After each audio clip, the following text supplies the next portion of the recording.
Fala pessoal, beleza? Sejam bem-vindos ao canal Pulo do Gatti. Meu nome é Fábio Gatti. Vamos para mais um vídeo. No vídeo de hoje eu vou utilizar essa dúvida do Alessandro Sandiorno da Silva, aqui no grupo do Facebook Microsoft Excel Brasil, em que ele pediu o seguinte. Ele falou, tem um mega desafio aqui, né? Eu trabalho numa escola e na primeira e segunda série temos ao todo 260 alunos. Toda quarta temos provas e eu preciso gerar 7 listas misturando esses alunos toda quarta. Tá, então o que ele quer? Ele quer gerar 7 listas aleatórias, contemplando esses 260 alunos, e que nenhum deles se repita, naturalmente, né? E vai, né? Agora começa aquele desafio. Como que eu consigo? Existe a função aleatório entre, existe a função aleatório. No 365 nós temos a função matriz aleatória. Como que a gente consegue combinar todos esses recursos para conseguir gerar listas aleatórias sem repetição, né? Então, vamos começar com a resolução aqui do problema.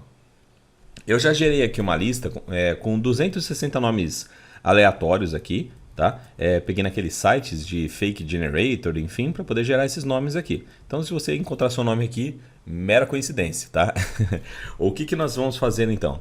A gente vai construir uma fórmula utilizando lambda, utilizando let, utilizando o empilhar na vertical para depois fazer uma matriz completa, uma tabela completa. Então nós vamos usar funções do 365, tá? Fábio, eu não tenho 365, o que eu faço? Não faço. Não com esse exemplo que eu vou resolver agora. Existem outras formas. Essa daqui eu vou focar no 365 para resolver o problema. Beleza? Então vamos lá. A ideia é que eu faça todo esse passo a passo mostrando e que depois eu unifique toda essa fórmula utilizando um lambda para poder fazer uma coisa reutilizável, né? Então vamos lá. Eu tenho aqui a minha lista de alunos completa, tá? Para agilizar meu processo, facilitar minha vida no uso dessa minha tabela aqui, eu vou chamar aqui, então ó, selecionei todo mundo, vou chamar esse cara aqui de underline alunos, tá? Que daí quando eu for em qualquer lugar e colocar igual underline alunos, vai aparecer a lista de alunos. Isso aqui é desnecessário para o geral do exercício, mas vocês vão ver que vai me ajudar um pouquinho só, principalmente no começo, tá? Então vamos lá. Eu vou separar aqui em primeiras variáveis que eu vou utilizar, tá? Primeiro, vou dar um zoom aqui, né, para facilitar a vida. Então a primeira variável vai ser qual a quantidade de alunos efetivamente que a gente vai analisar, né? Então vou colocar aqui quantidade de alunos e vou fazer uma continha, que é bem simples, é a função conte valores de quem? Do meu underline alunos. Beleza? Legal. Então, primeira parte aqui, já respondi. Quantos alunos há? Por que eu estou fazendo isso? Porque agora, nesse exemplo, a pessoa passou para mim, né? Que eram 260. Mas isso pode se tornar algo variável. Como eu quero criar uma fórmula reutilizável, vou deixar isso aqui como sendo uma variável também, a quantidade de alunos, ou seja, a análise da minha lista. Beleza, outra variável que eu preciso fornecer para cá, além do underline alunos, que é a minha lista, vai ser a quantidade de colunas que eu quero fazer a divisão dos meus itens, né? Ele falou que ele quer dividir em 7 listas, ou seja, 7 listas com alunos, então eu preciso criar aqui a quantidade de listas, ou no caso eu posso já chamar de colunas, né? E eu já vou colocar na mão 7, ok? Então tanto o underline alunos quanto o 7 são variáveis que eu estou fornecendo para a minha fórmula, tá? Então essas duas variáveis que eu estou fornecendo, eu vou ter que depois externar isso, transformar como sendo variável fornecida do lambda, né? Parâmetro da função do lambda. Então já sei já que tanto o underline alunos quanto o 7 vão ser variáveis do lambda. Legal. O que mais que eu preciso agora aqui? Eu preciso saber quantos itens por cada coluna eu vou fornecer. Ou seja, eu estou dividindo 260 alunos por 7 colunas que vão aparecer, né? Então, quantos alunos em cada coluna eu vou ter? Então, alunos por coluna. Ou seja, a quantidade de linhas, né? Vai ser igual ao 260 dividido por 7. Vocês vão ver que vai dar um número quebrado, né? Isso porque não é uma divisão exata, né? Isso aqui não é um múltiplo de 7. Se eu tivesse colocado aqui, por exemplo, que são 259 alunos, ia dar exatamente 37, ou seja, para cada lista, para cada coluna, teremos 37 alunos, tá? Mas como não é o caso, nós temos um extra aí. Primeiro de tudo, eu vou transformar isso aqui só na fatia inteira, tá?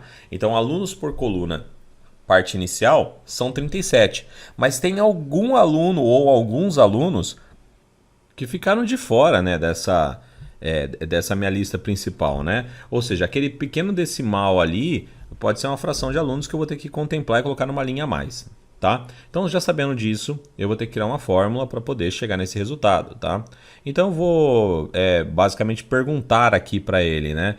Existe algum aluno a mais? Esse número aqui inteiro, né? Esse resultado inteiro, ele é diferente do resultado sem colocar um inteiro?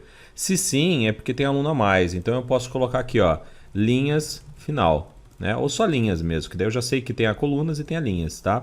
Daí eu vou falar o quê? Esse cara dividido por esse vai dar um número. Isso aqui é diferente disso daqui? Vai dar um verdadeiro, né? Daí o que eu posso fazer? Isso aqui é uma conta. Ele vai dar verdadeiro ou falso. Só que se eu forço ele a fazer qualquer conta matemática, um verdadeiro ou falso, por exemplo, isso aqui multiplicado por 1, né? Se fosse falso, eu ia retornar 0. Então eu já sei que eu posso fazer qualquer conta matemática que, se for verdadeiro, ele vai agregar 1, ele vai acrescentar 1. Então eu faço quantidade de alunos por coluna mais esse acréscimo, caso ele exista. Então, se aqui fosse 259 alunos, é uma divisão exata, não haveria acréscimo de linhas. Legal, já sei a quantidade de linhas agora também, né? Então eu sei quantas colunas eu vou fornecer de dados, quantas linhas eu vou fornecer de dados. Maravilha, primeira parte aqui nossa do exercício tá pronta. O que a gente precisa começar agora a organizar? A gente precisa começar a criar as listas que vão ser manipuladas para a gente poder gerar nossos dados. E a primeira delas, a mais importante que a gente vai trabalhar agora, vai ser a lista aleatória dos resultados, tá? Então, o que eu preciso? Eu preciso gerar uma sequência de números, onde eu vou dar um número para cada um desses caras, né? Então, esse é o 1, esse é o 2, esse é o 3, esse é o 4, e assim vai. Cada um dessas pessoas, desses alunos, vai ter a sua numeração de acordo com a posição que elas estão aqui, tá? Então, para isso, eu vou utilizar a função, vou vir aqui um pouquinho para o lado, né? Para poder fazer isso, eu vou utilizar a função, fazer aqui, sequência. Sequência. Quantas linhas eu quero colocar de sequência, né? Eu vou colocar a quantidade de alunos como sendo a quantidade de linhas, ok? Fechei parênteses, Enter. Então ele vai gerar uma lista contendo de 1 até 260. Ótimo. Primeira coisa está aqui. Só que se eu simplesmente fosse gerar esse negócio, eu não conseguiria deixar isso aleatório, né? Eu tenho já números fixos para cada um deles. Como que eu posso fazer para deixar com que esses números fiquem mudando de posição? Eu vou gerar mais uma matriz aqui do lado, que vai ser a função matriz aleatória. E olha que legal, a função matriz aleatória eu também vou falar a quantidade de itens. Fechei parênteses e dei Enter. Ela tem aqui, essa função matriz aleatória, ela gera igual a função sequência, só que ela gera números aleatórios que eu posso fornecer mínimo e máximo, eu não forneci. E eu também posso falar se eu quero inteiro ou decimal. Como eu não forneci nada também, ele também entende como padrão o decimal. Então ele gerou 260 números aleatórios com decimal com 15 casas. Ou seja, a chance de um deles dar repetido é mínima. E mesmo que dê, é irrelevante, porque o que eu vou fazer agora, eu vou desconsiderar. Se der empate, vai dar na mesma, tá? Eu vou fazer o seguinte, eu vou pedir para ele, classifica essa minha matriz baseado nesses números. Vou utilizar a função classificar por. A função classificar por, então eu vou falar, classifica esta matriz, ponto e vírgula, baseado nessa matriz. Fechei parênteses, Enter. E olha que legal, cada randomizada... Ups! A tecla F9 é a tecla de atalho aqui do gravador. Eu apertei para ele recalcular e ele parou de gravar, tá? Então, ó que bacana. A cada vez então que essa matriz aleatória rodar, ou seja, como ela é uma função volátil, ele vai reclassificar meus itens. Então eu sei que o item 1, que no caso é o Agildo Vila, ele estará na posição 208. Maravilha! E de novo, cada vez que rodar esse cálculo, ó, o Agildo foi para 254, 242, 63, 221 e não há repetições aqui. Vamos fazer a prova real? Vou falar para ele, traga a lista única desses meus dados. Olha lá, trouxe exatamente igual, ou seja, não há repetições, ok? Legal, já tenho aqui minha lógica construída do que eu preciso. É uma sequência, uma matriz aleatória e um classificar por, classificando essa sequência pela matriz aleatória que eu gerei. ok? Maravilha aqui. Então, essa lógica está pronta. Vamos para a próxima lógica aqui. Eu quero criar a minha matriz que contemplará as listas, tá? Então eu quero criar uma matriz contendo do número 1 ao número 260 todos os itens aqui para mim, ok? Só que dividido em colunas. Então se eu vier aqui colocar a função sequência, quantas linhas eu quero? Eu quero essa quantidade de linhas, 38, ponto e vírgula. E quantas colunas? 7. Enter. Olha lá que beleza. Ele já gerou para mim as minhas 7 listas com todos os números até o 260. Ah, Fábio, mas deu esse 261, 262, esses caras eu não quero. Não tem problema. Isso aqui a gente vai corrigir depois, tá? Então eu já tenho aqui, esse cara aqui é a minha matriz do resultado. É onde eu quero realmente colocar os nomes das pessoas. Só que tá com um número. Só que vocês já viram para onde que isso aqui vai dar, né? Eu tenho um número correspondente à pessoa, o Agildo. Em que posição o Agildo está?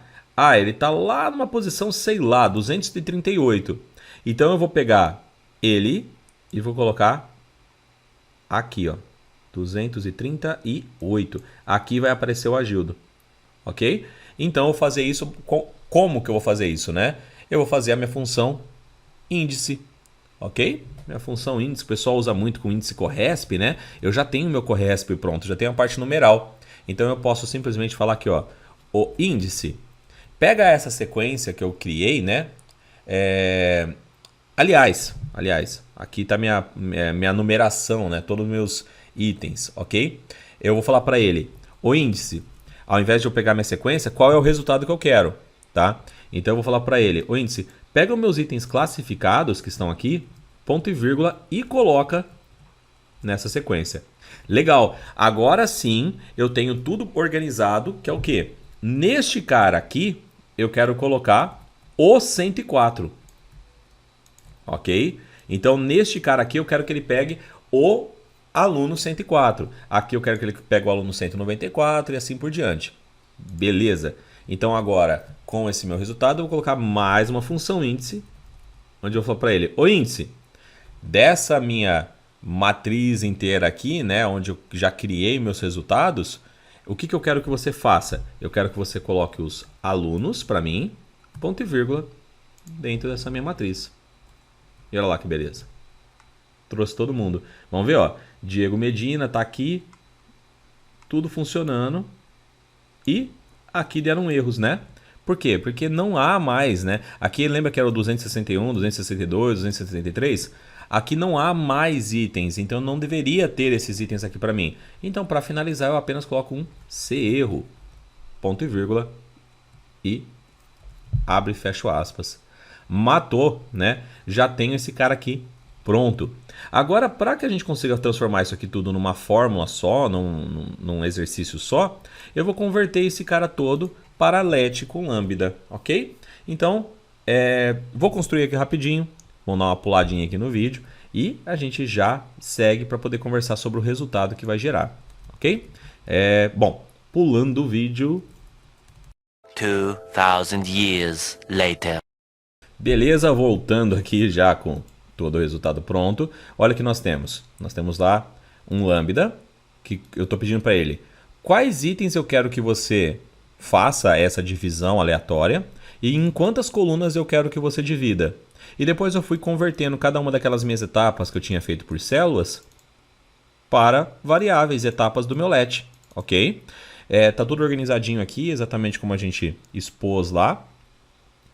Um detalhe só, onde tinha alunos, eu substituí pela palavra itens. Por quê? Isso aqui você pode reutilizar depois para qualquer outra coisa que não seja necessariamente alunos. Daí eu vou falar para ele, para o meu lambda, abre parênteses. Quem que é o primeiro? É o itens. Quais são os itens que eu quero que ele classifique, né? Alunos, ponto e vírgula. Em quantas colunas? 7. Fechei, enter. E tá lá bonitinho. E olha que bacana, se por acaso eu chegar aqui e falar, não, classifique em uma coluna, ó, pronto. Ele trouxe uma lista única, aleatória em posições. Se eu falar que eu quero que ele classifique em 260 colunas, tá lá. Ele classificou todos os meus alunos em ordens, em listas separadas. Então eu posso ficar brincando com isso, ó, 120 colunas, eu quero em 30 colunas. Então, tá lá meu resultado bonitinho, já fazendo separação aleatória disso, né? Bacana. Então, vou deixar meu set aqui.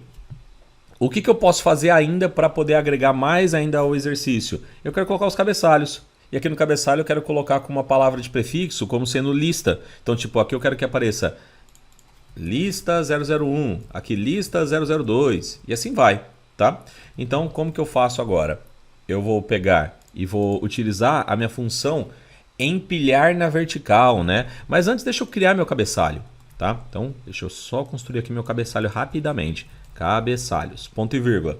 Eu quero a palavra lista, tá? Isso aqui, então, você pode até, inclusive, tornar esse cara como sendo uma variável, se você quiser, ok? Então, você colocaria isso aqui dentro do lambda, por exemplo, prefixo cabeçalho, ponto e vírgula. Daí você colocaria qual que era o prefixo, né? Então, é bem legalzinho, dá para você ir brincando dessa forma. Eu vou deixar fixo aqui como lista mesmo, porque acho que é o suficiente. E vou concatenar com texto do quê? Qual é a quantidade de colunas que eu tenho? Foi fornecido, né? Então, eu vou pedir para ele uma sequência de colunas. Opa, mas tem que estar na horizontal, né? Então, colunas em colunas. E qual é o formato que eu quero que ele coloque? Por que eu estou colocando a função texto? Para que ele coloque sempre no formatinho lista 001, lista 002 e assim vai, ponto e vírgula. Se eu pedir para ele me fornecer os cabeçalhos, ó, lista bonitinho, trazendo lá o cabeçalho.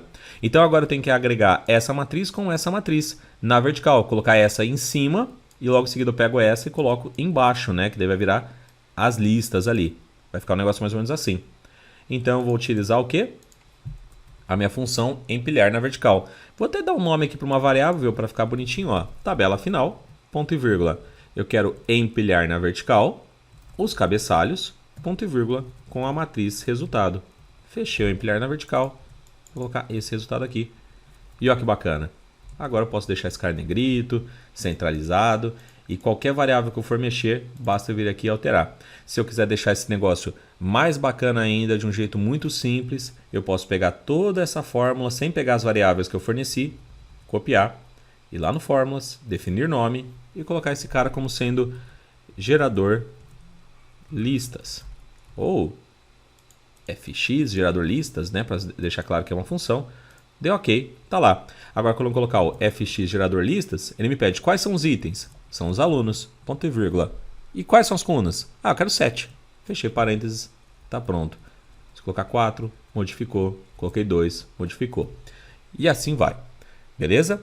Pessoal, tá aí a solução de um problema, brincando bastante com lambda, com let, com matriz aleatória, sequência, empilhar na vertical, bastante coisa. E eu trago isso nos outros vídeos e sempre falo, o 365 e as matrizes dinâmicas e as novas funções do 365 estão mudando consideravelmente o jeito que a gente trabalha com o Excel, com dados, com fórmulas. Mudou muito, né? Então estamos sempre estudando. Valeu, espero que tenham gostado, espero que tenha resolvido o problema. Se você pensa de uma forma diferente, pensa numa solução um pouco diferente, por favor, compartilhe aqui nos comentários, vamos agregando conhecimento. E é isso aí, pessoal. Um abraço e até a próxima.